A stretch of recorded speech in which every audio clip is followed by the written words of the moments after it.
최초 협착 측 진단을 받고 90대가 될 때까지도 보행을 정상적으로 하고 지낸 분도 제가 보고 있습니다. 안녕하십니까? 21세기 병원 배재성 원장입니다.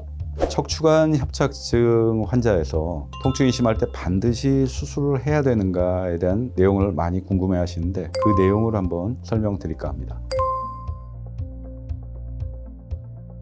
척추관 협착증이란 척추 신경이 지나가는 관이 좁아지는 것인데 척추가 노화 과정 중에서 디스크가 퇴행이 되고 주변의 인대 조직, 뼈 조직이 자라 들어가면서 신경관이 점점 좁아지게 됩니다. 그 관이 좁아지는 질환을 우리가 척추관 협착증이라고 합니다. 이 수술은 우리가 신경의 손상을 방지하고 마비를 방지하기 위한 목적으로 시행하고 비수술적인 치료에 반응하지 않는 중증의 통증 호소하는 환자에서도 수술을 고려를 할 수가 있지만 단순히 통증이 심하다고 수술을 결정하지는 않습니다. 최대한 진행을 늦추기 위해서는 사실 척추 주변 근육의 기능이 아주 중요합니다. 평상시에 꾸준히 운동하실 경우에 코어가 강화되고 디스크의 퇴행을 최대한 늦출 수가 있고 이 척추관 협착증의 진행을 최대한 억제할 수 있다고 봅니다. 실제 제가 지금까지 쭉 환자분들 경과를 지켜보면 운동을 계속 지속적으로 하는 분과 그렇지 않은 분은 경과가 완전히 달라지는 것을 볼 수가 있습니다.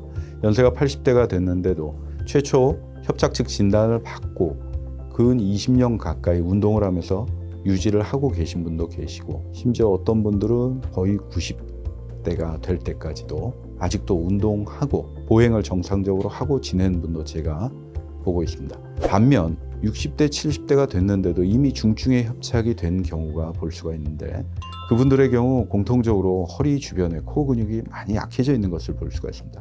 결국은 척추가 불안정해지고 약해지게 되면 협착증은 빠른 진행을 한다고 볼 수 있습니다. 이 진행 과정 중에서 우리가 초기에는 환자의 통증, 불편감을 줄여주고 보행 기능을 유지하기 위해서 비수술적인 치료를 시행합니다. 약으로 조절되지 않을 때 그 다음 단계로는 신경차단술을 시행하게 되는데 신경차단술은 척추관 협착증이나 디스크 질환이 있을 때 가장 흔히 시행되는 치료 방법입니다.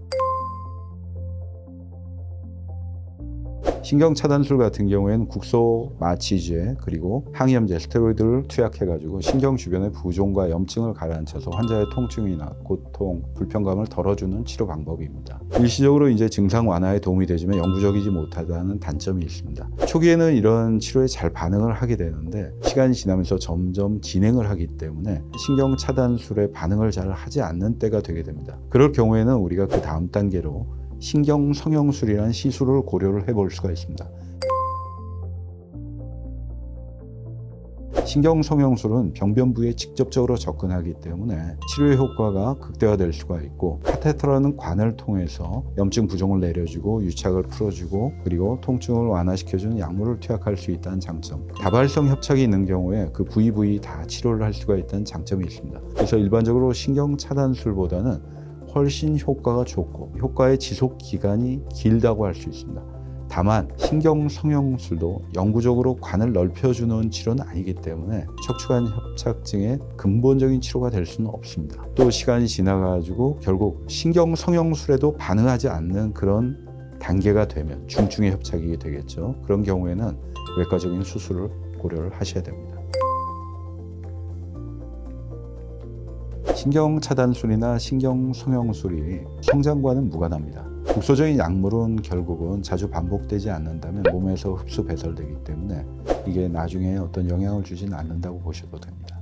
오늘은 척추관 협착증 치료 중 비수술적 치료, 신경차단술과 신경성형술에 대한 간단한 내용을 설명드렸습니다. 오늘 내용이 여러분들에게 큰 도움이 되시길 바라겠습니다. 지금까지 21세기 병원 배재성 원장이었습니다.